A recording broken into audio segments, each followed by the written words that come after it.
السلام عليكم ورحمة الله وبركاته. اللهم صل وسلم وبارك على سيدنا محمد وعلى آله وصحبه وسلم. ازيكم يا حلوين، عاملين ايه؟ يا رب تكونوا بألف خير. النهاردة بإذن الله جاية لكم بطريقة حلوة جدا جدا وصحية جدا جدا للميني بيتزا أو البيتزا عامة بدقيق القمح الكامل أو الدقيق الأسمر. مفيدة جدا لأولادنا ومغذية جدا وكلها مكونات صحية. بدل بقى الجلوتين والدقيق الأبيض، احنا معانا هنا كيلو من الدقيق الأسمر أو دقيق الحبة القمح الكامل، الحبة الكاملة. تمام. ومعانا هنا كوباية من الزبادي احنا عاملينها في البيت، دي ما تعادل كوبايتين من زبادي السوبر ماركت. ومعانا كمان معلقة من الخميرة الفورية، ومعلقة من الزعتر، ومعلقة من العسل، ونص كوباية من الزيت. ومعانا كمان اللبن، هناخد على حسب احتياج الدقيق بتاعنا. خلاص. وهقول لكم برضو الكمية اللي معايا خدت قد ايه من اللبن. يبقى تاني، انا معايا هنا كيلو من الدقيق اللي هو الاسمر او دقيق الحبة الكاملة او القمح الكامل. عندي كمان كوباية من الزبادي بيتي ما تعادل كوبايتين من كوباية السوبر ماركت، معلقة كبيرة من الخميرة الفورية، معلقة كبيرة من الزعتر، نص كوباية من الزيت. خلاص كده. دي كده كل المكونات اللي احنا هنحتاجها في الوصفة بتاعتنا النهاردة. وما تستغنيش عن اي حاجة فيهم. عايزة طبعا تستبدلي اللبن بمية او تحطي لبن مع مية، تمام. انا هنا عشان هي صحية يعني فحبيت ان انا اعملها كلها صحية. الاول هجيب الدقيق، هحط بس رشة من الملح كده، هنزل بقى بيه كل المكونات بتاعتنا، الخميرة والزعتر العسل وكل حاجة واللبن. انا هنا ما اختبرتش الخميره لان انا عارفه خميره اللي عندي كويسه وعارفه ان هي شغاله. انتي لو حابه تختبريها يعني من بره، تمام. حطي الخميره بتاعتك على شويه لبن دافيين مع شويه مثلا عسل وخلاص، وسيبيها على جنب شويه. احنا هنا خلاص انا عارفه ان الخميره بتاعتي شغاله وكويسه ما شاء الله. هبدا ان انا احط بقى كل المكونات بتاعتي. انا هنا حطيت اول كوبايتين من اللبن، وهبدأ ان انا بس ادخل كل المكونات في بعض علشان اشوف احتياج العجينة عندي.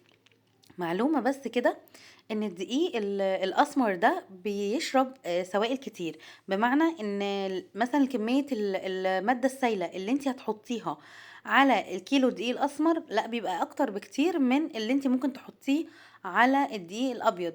تاني حاجة ان الدقيق الاسمر معانا ما بيعملش عرق، يعني مش بيبقى ليه عرق زي الدقيق الابيض التاني. خلاص كده. دي كده رابع كوبايه معانا. احنا الكميه بتاعتي الكيلو اللي عندي خد مني 4 كوبايات ونص من اللبن.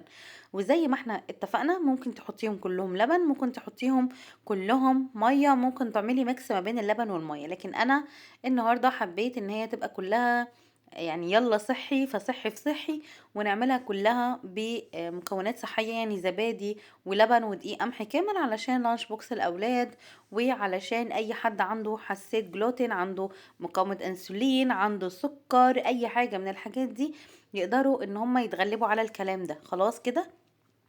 انا بس هنا ما حبيتش ان انا اقطع المقطع معانا في العجن، لان العجينه دي انا عايزه اوريكم هي ازاي بتاخد كميه سوائل وازاي بتشربها. مجرد ان انت تحطي الكميه مثلا من السوائل تحس ان هي ايه ده، دي هتبهدل الدنيا مثلا، او ايه ده دي هتبقى سايحه. لا، مع العجن والتقليب زي ما احنا بنقلب كده من فوق لتحت من فوق لتحت، هتبداي تشوفيها وهي بتلم خلاص وبتشرب كل السوائل اللي انت حطيتيها.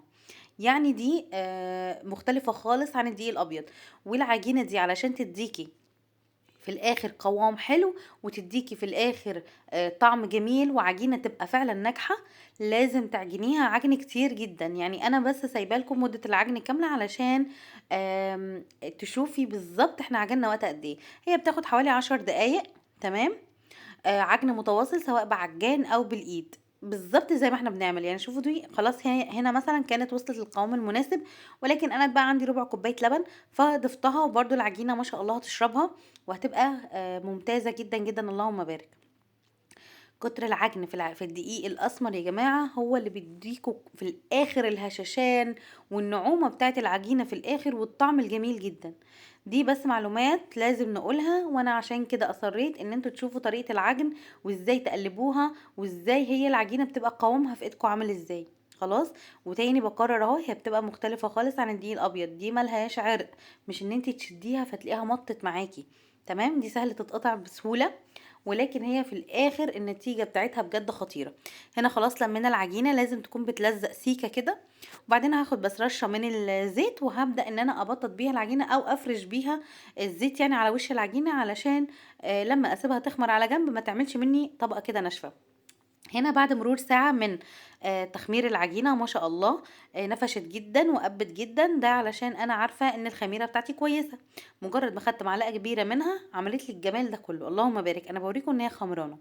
خلاص كده بعد ما سبناها ساعة وغطيناها، الوش بتاعها ما شققش لان احنا حاطين زيت، طبقة خفيفة خالص، وكانت زي الفل. هبدأ هنا بقى، انا عايزة اعملها ميني بيتزا النهاردة، فهبدأ ان انا اشكلها.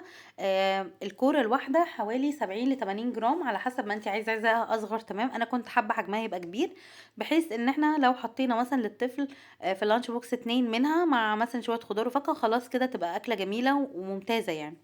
دي كده انا بس هنا بوريكم ان احنا بنبططها وبنخليها يا دوب سمك ملي. ليه؟ لان احنا هنسيبها تخمر شويه كمان، على الاقل ربع ساعه كمان. او على الاقل لما لحد ما نحط التوبنج بتاعنا، كل التوبنج اللي احنا هنحطه ده بياخد وقت. الكميه دي عملت معايا صاجين اتنين، صاجين اتنين تمام كده.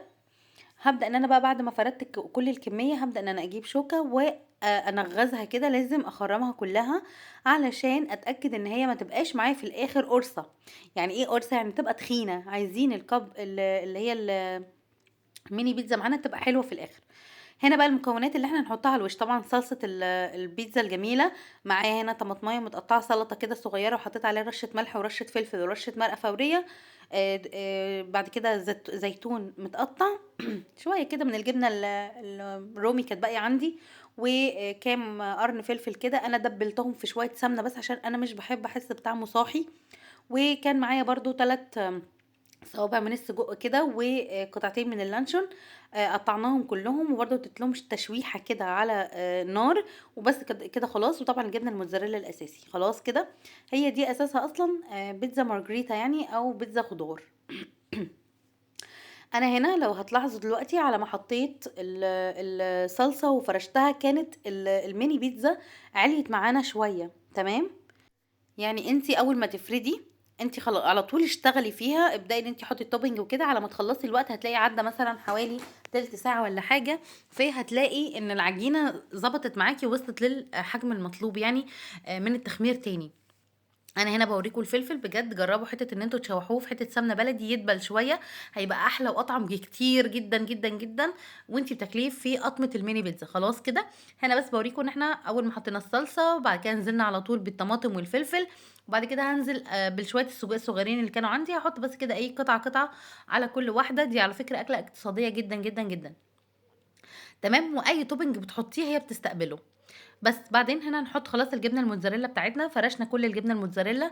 انت بقى عايزه تدخلي الميني بيتزا بتاعتك الفرن قبل ما تحطي الجبنه الموتزاريلا، في نص المسافه كده تحطي الجبنه الموتزاريلا. تمام، عايزه تحطيها من الاول تمام. انا حطيتها من الاول بصراحه علشان كنت عايزه انجز وقت شويه، في حطيت كل المكونات مره واحده. وهبدا ان انا اولع الفرن سخن وانا بشتغل فيها، يكون على درجه حراره 200. عايزاها تدخل على فرن سخن، تمام، يعني فرن مسخن مسبقا. ده كده شكلها قبل ما تدخل الفرن. اول حاجه بقى ان انا ادخلها الفرن على درجه حراره 200. المخبوزات والحاجات دي علشان ما تنشفش منك دخليها على درجه حراره عاليه، فمش هتاخد منك وقت كبير. انا حطيتها على الرف التحتاني خالص، اخر رفه من تحت، اول رف من تحت على درجه حراره 200، وهسيبها لمده ربع ساعه بالظبط، وابدا ان انا اختبرها من تحت، الاقيها ما شاء الله استوت وبقت زي الفل. ده كده منظر الميني بيتزا بتاعنا بعد ما خلص. ما احتاجناش ان احنا نفتح لها شوايه، اللهم بارك، كانت تحفه، طريه جدا جدا جدا، سواها مظبوط بالشعره.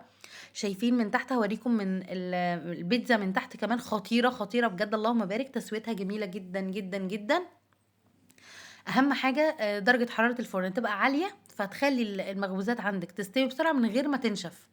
خلاص كده، اي مخبوزات هتحطيها في الفرن بجد على لها درجه الحراره، هتحسي ان هي استوت مية مية بيرفكت جدا من غير ما آم، تنشف منك. دي كده الكميه الباقيه، ده الصاج التاني يعني.